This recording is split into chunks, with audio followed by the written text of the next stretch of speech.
said, whoever the oil comes out on, that's going to be the one. And Samuel and Jesse brought out all his sons. The asterisk on that, quotation marks on that, he brought out all his sons. But the asterisk was that he did not bring out all his sons. He brought out some of his sons. And when the oil did not hit anybody, Jesse said, how come you didn't pick my firstborn? How come you didn't pick my secondborn? That's the one who will be a really good king.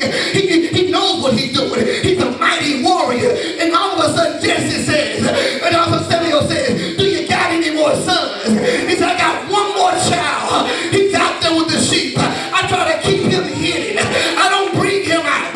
I don't think that you would ever want him. But all of a sudden, when he comes out, the oil runs down him. And I've learned sometimes that God looks, that men look on the outward appearance, but God searches the heart of a man. Can I preach real quick? I'm going to say this, I'm going out of here. I'm getting too happy. Sometimes you skipping over your prayer partner because they don't look like they got a prayer life. Sometimes you skipping over people because you don't see all the stuff you want to see because you've been traditional and you think the intercessors got to be weird. You think the prophets have got to be weird. And so because they're a regular person, that they eat like you, and go to school like you, and go have a job like you. Just because you see those qualities, you don't see that God is saying, baby, when you sleep, they on their knees. They don't broadcast it. They don't tell everybody about it. They ain't trying to brag on the fact I'm so close to God. But baby, if you listen to me, I've called that person. They got a call on their life. And sometimes people are pretending because they know what you want to see. I may not be popular after this church, after this one, but I'm going to preach this word. Sometimes people know how to make the flyer look good. They know how to say the right things and they know how to get on your emotional side, and you think that person is called, but you could be sitting next to the person who can reach the third heavens in about 5 minutes. Y'all better hear me. You may be sitting next to somebody who got a prophecy on their tongue for you, but you skipping over all those sons. Y'all better hear me, trying to get this one. And God says, I got one who's a person who has my own heart. He's a man after my own heart, but you're not looking at that because you can't see the calling, because you think callings deal with works. I've been prophesied to my whole life. People have told me things my whole life. And I know that some of them are right, and I know I believe that, but you know, when you are the preacher's son, for somebody to prophesy and say you're going to be a pastor one day, ain't a far stretch. Somebody to say God can use you when you already behind the mic is 13 years old. When you already read the Bible, you can quote scriptures and you can know that. And even as a young child, I can break down scriptural principles. I was in love with the Bible. I was in love with the Word. For you to say that he's going to be a great teacher of God, it's not a far stretch. Because you know what things look like on the outside. But when you get somebody, y'all better hear me. I had somebody to prophesy to me one time. And sometimes we don't want to hear it because it didn't come from the right source. I had somebody prophesy to me who was not in church like that, who was not saved like that. They prophesied a word to me that happened within a day. They're being real with y'all. I ain't gonna tell you this. If somebody prophesied something to me after church, I had preached my little heart out. I had sweated and all this stuff. And he said, you know what? God gonna use you mightily. He said, but before he do it, he gonna knock you off your feet. Y'all better hear me. You gonna go through a time where you gonna wanna quit, where things gonna be bad. He said, but stick with it. This person ain't even saved, y'all. They're not profess salvation. He said, but after it's over with, God gonna elevate you and teach you some things that you need to know. Y'all better hear me. And sometimes we not looking the outside of people and not looking at their calling. You better stop telling folks that you can't give me a word. You can't say this. If it's of God, it will come to truth. If it's not of God, it will fall to the earth. But you just go ahead and say what God told you to say. I don't care the vessel. God used a donkey one time. Y'all better hear me. I don't care about the vessel. Just tell me what thus says the Lord. Gotta be real, because you ain't got to be saved to be called. You need to be saved to operate in it. But you ain't got to be saved to be called. There's some people prophesying right now. Ain't people saved or nothing. They my daddy would say, is a skint duck in water. What is that? But anyway, then I save it all. But you got to understand that God has a calling on your life. You see, this is why God seems to call the most messed up and ill-prepared people to some of the most phenomenal things. He does what he wants to do and uses who he wants to use without any consideration of their works or how people perceive them. Because God calls people for his glory. In 1 Corinthians 1:26, for ye see your calling, brethren, how there's not many wise men after the flesh, not many mighty, not many noble are called, but God has chosen the foolish things of the world to confound the wise, and God has chosen the weak things of the world to confound the things which are mighty. God has not called you to do what you were equipped to do by yourself. He calls you in your weakest and most ignorant state so that he can use you to confound the wise and the mighty. Everybody in the world is not broke, ignorant, depressed, and dejected. I just got to go ahead and say this. It's hit my heart. This is somebody that preaches upon me. It's true. Let me tell y'all something, y'all. I know we in Jasper County. I know we in Mississippi, one of the poorest states, about the poorest state in the union. I know that we're about one of the poorest counties in Mississippi. Go back and look at the demographics. Any pastor better know the demographics of what you're preaching. People say, well, I preach about money. People need money around here. I was in Rio Linda, California somewhere where the median income is $150,000 a year. I'm not going to preach about money to them. Because money ain't their issue. But can I preach to y'all something real quick? Everybody in the world ain't broke. Everybody in the world ain't ignorant. Everybody ain't depressed. Everybody ain't addicted. Some of them are happy. They're prosperous. They're educated. They're emotionally secure, and they're successful, and they ain't saved. I'm telling folks that God gonna pay your bills. How you gonna pay your rent? All your money spent. Even got a light bill to do. Even got a gas bill too. Guess what? Some folks pay their bills, they still unsaved. Everybody ain't messed up in the mind. Some people are emotionally fine, they just ain't saved. Some folks, we say, there's something in your life there's something in your life that you ain't happy about. Baby, there's something in your life you ain't happy about, and you've been saved for 30 years.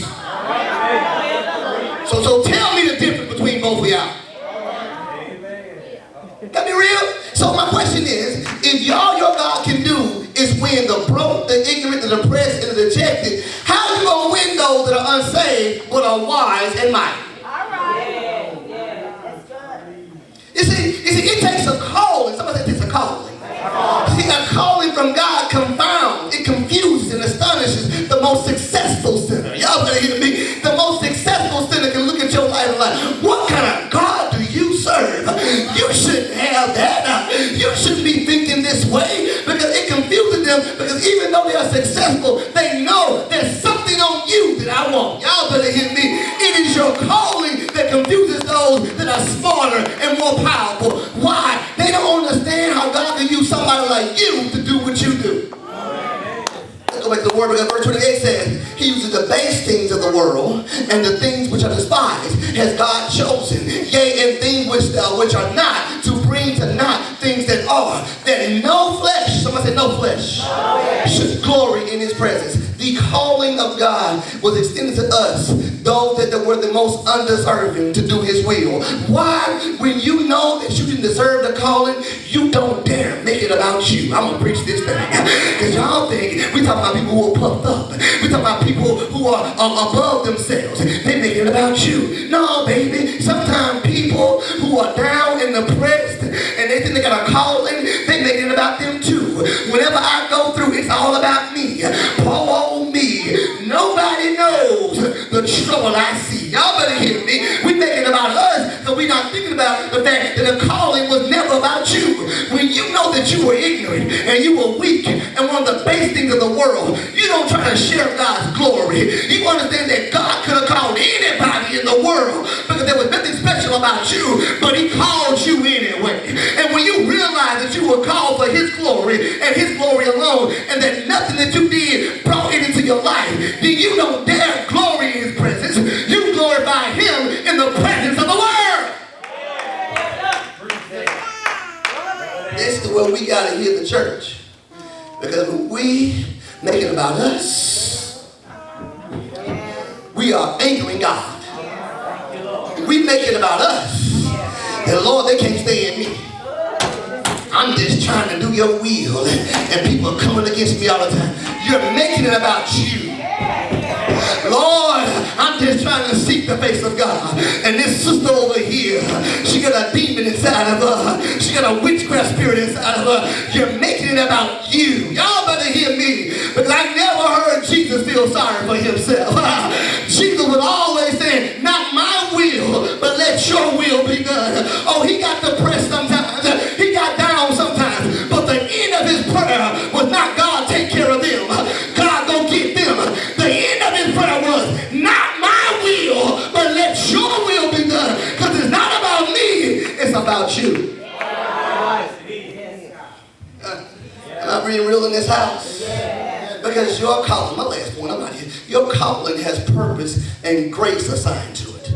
Purpose and grace. We spend so much time focusing on the calling that we don't think about the purpose and the grace. Some folks just want to be called, but they don't want no purpose. And they don't understand that the only way I'm going to fulfill my calling is if I have grace on my life. You see, God calls people to do great things. But we need to understand if the calling has purpose. Somebody say purpose. However, we mess up. We think that we can use his calling for our purpose. I'm going to preach to some people inside of here. Get mad if you want to, because this is for all of us. This is for Elder Baker too. Because the Bible says in verse 9, of that same scripture, says, who has saved us and called us with an holy calling, not according to our works, but according to his own purpose and grace, which was given us in Christ Jesus before the world began. Your calling has nothing to do with your purpose. Amen. Stop praying, Lord, show me my purpose. Ooh. Boy, you can hear a pin drop inside you right now. Because y'all been praying, Lord, show me my purpose. It has nothing to do with your need to be accepted or affirmed. That's what we go over church, don't we? Church is our therapy place. It's a group therapy for us. Nobody at my job respects me, but at church I'm somebody. My family don't listen to me, but at church I'm somebody. You ever seen people like that? At the house, the kids running crazy, telling them to shut up. Got the nerve to come to church and tell somebody to shut up. All right. Amen. Don't respect their husband. Don't respect their wife. But come to church and compliment everybody else's husband and wife. Y'all get mad as y'all want to. That's the truth right there. Because I've learned something. And I've learned sometimes that we want church to be acceptance and affirmation. And it's not what church is about. If you got an ego problem, you need therapy and deliverance. That's what you need. You need therapy and deliverance. You can't come to church because nobody respects you in your job, but you want to be the big bad guy inside of here. Thank you for that clap. Nobody respects you at home, but you want to boss people around inside of here. And it'd be bad if I come in the pastor. Pastor told me I can tell you this. Be telling me half the story. You know what I mean? They tell me their side of the story. Well, okay, you can go back and tell them this. When they get back to that person, pastor said, like, okay, tell them this. By the time they get back to that person, they have made a whole dissertation. Made a whole sermon of fussing at somebody else. Because they see church as a place of being accepted and affirmed. It has nothing to do with your desire to prove your haters wrong. Oh, you didn't want to hear that one either. Because y'all want to make y'all haters just eat it, don't you? I want you to make you eat every word you said about me. Everything that you said about me is coming against me. It comes back to you. My haters this and my haters that. Everyone who spoke a word against me is going to come down. Oh, we get like Celie. I know where I'm going. Until you do right by me. Oh, y'all better hear me. We talk about all those things. But this is not the place to make it about you. Glory. Oh, y'all get mad, but I'm going to go ahead and preach this. See, your calling is about God's own purpose. Your calling is about God's own purpose. The Bible said that, but according to his own purpose and his grace. See, that is why he can use you and still allow you to be used and abused by people. Because God can use you mightily and let you go back to work the next day and get cussed out. I'm gonna be real inside of here. This ain't the God you want to hear about. This is the God we're gonna talk about though. Because Paul was able to preach to thousands and then he got beat when he got back home. Y'all didn't hear me. Paul was able to raise people from the dead, but then he got stoned. He was able to walk out the jail and get put right back inside there. Y'all didn't hear me? Because God said it's not about you, Paul. It's about me. Jesus, the Savior of our souls, the Master of the universe, the Creator of all things that were good. He preached the word to people. He spoke to demons. He cast out demons. He healed the sick. He raised the dead. But when God wanted to use him at the highest level, he allowed his own creation to beat him. His own creation spit on him. His own creation pulled out his hair and pulled out his beard and put a crown of thorns on his head. And Jesus had to sit there and